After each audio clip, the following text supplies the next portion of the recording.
The next set of tools that we're going to look at are the lasso tools. Now, the lasso tools are selection tools also, so they're going to give you the marquees or the marching ants, and they're going to allow us to select things. So over, if you look at the tools bar, the third one down is a lasso tools, and you can see the shortcut key is the letter L, and we have the lasso tool, the polygonal lasso tool, and the magnetic lasso tool. So we'll start with the lasso tool, and you can see that we have the same options that we had with the marquee tools. You can select, add, subtract, and intersect. We can also feather our selection, do anti-aliasing, and select and mask. So that's not going to change. But what we can do with the lasso tool is a little more freehand selection. I'm going to grab my tablet real quick and just do a little bit of freehand selections here. So let me find it. Okay, there it is. And say I wanted to select this leaf here. Now, I might need to zoom in a little bit, and we'll hold down the space, and we'll move, and I'm doing this with my tablet. And then I can try to freehand this selection. And this isn't going to be perfect, but I'll just show you. So I can click, and I can drag on my tablet, and I have a much more fine control over the selection that I'm making here. And we have all the same things that we could do with the other marquee tools. Now I'm going kind of quick, so this isn't perfect, but let's say my hand gets tired and I let go, it finishes out that selection. And so I kind of messed up and I want to add to this. Well, we can use the same things as before. If I hold shift, it's kind of hard to see. That plus button highlights at the bottom of that logo, and I am able to actually add to the selection. So we can start over here again, and I can go down and do this bottom piece, and we're going to add anything that we do to the selection we already have. So if I come up here and I let go, we've added to that selection and it finished off for me. So it added all of that in there. And then I can finally maybe go ahead and do this last piece here. And again, I'm just going kind of quick so that I don't hold you up too much. And I'll come and I'll let go, and it added that selection. So the lasso tool is going to give us a lot more fine control. We can also subtract by holding the Alt key. So if I want to subtract some of this selection, maybe I grabbed too much of the wood and I want to come in here and get rid of some of this, I can do that there. And I can keep on making this more and more fine-tuned the more I want. I can zoom in if I wanted to and really make this look great. But the thing about the lasso tool is it allows us to freehand a selection. Now, the minute that you start selecting somewhere else, your selection is going to go away unless, of course, you save the selection or you're adding to your selection. So the minute I click outside and start doing this again, it'll do that. And if I hit Alt, I can take away. And if I hold Shift, I can add to it. Okay, so the other tools that we have is going to be the polygonal lasso tool and the magnetic lasso tool. I'm going to hold down Control D to deselect that, and I'm going to select the polygonal lasso tool. Now this is going to allow us to select in straight lines. So if I wanted to say grab this spaghetti down here at the bottom, I can actually click outside of the canvas to begin my selection. And maybe it's not that great. Let's get right there. And then we can select up here and then go across. And this isn't going to be perfect early either, but you get my drift. So we can make hard line selections like this. And then if I go over and I hover over the first point, the little icon turns into a circle, and I can hit that, and it'll grab that selection for me. Same thing with the marching ants, and we can do the same things with this tool as far as adding, subtracting, and intersecting, feathering, and all those good things. The final tool that we have here is what is called the magnetic lasso tool.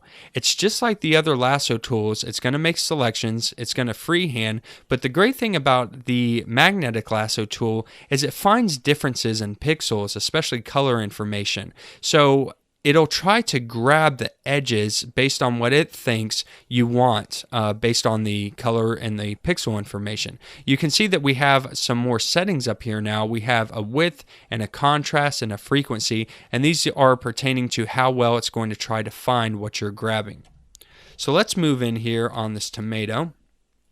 And I might be able to freehand this tomato, but it might be kind of hard. If I use a magnetic lasso tool, I'm going to have an easier time, because what's going to happen is it's actually going to try to automatically grab the edges for me. So as long as I get close to the edges, it'll grab them. And you'll see these anchor points start popping up as I get close to them. Now, if I drift too far away, it doesn't know what to do.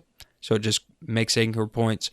But as long as I'm staying really close to this edge, it will try to find that. Now, when we get to the end, we can let go and it'll make that selection. And we can make adjustments up here to make this work a little better. So let's deselect that now, and we'll look at the width.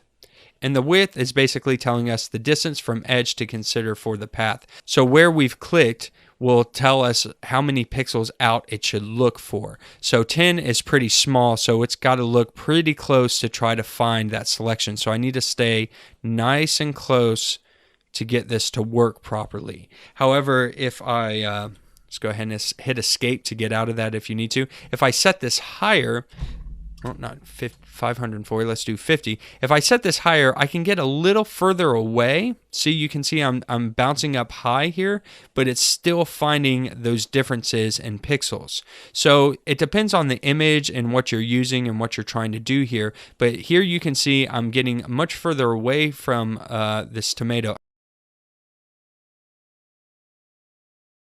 Let's see how far out we can go. Let's do, say, 200 pixels.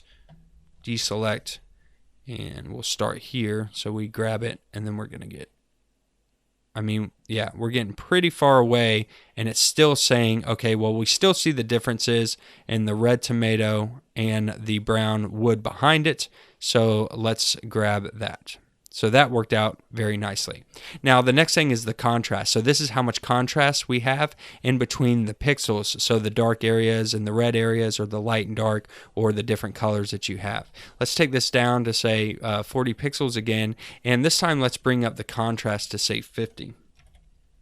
So whenever we do that, it has a much easier time figuring out what we want to select, because it's looking for greater contrast, and so it really knows how to select that information. Whereas if we have a very low contrast, then it's going to have a harder time figuring out, are we trying to select the wood, or are we trying to select the tomato here? And so that's something that you'll want to keep in mind as you begin working. It goes outside of the boundaries a little bit because it doesn't really know. If we have the highest contrast, then you can see it has no problem whatsoever knowing that it needs this red tomato, even though it did go out a little bit there. And for some reason, it keeps having this problem right here. But the contrast is going to be dependent on the image that you're working with. And for whatever reason, these colors are similar. It has a hard time here.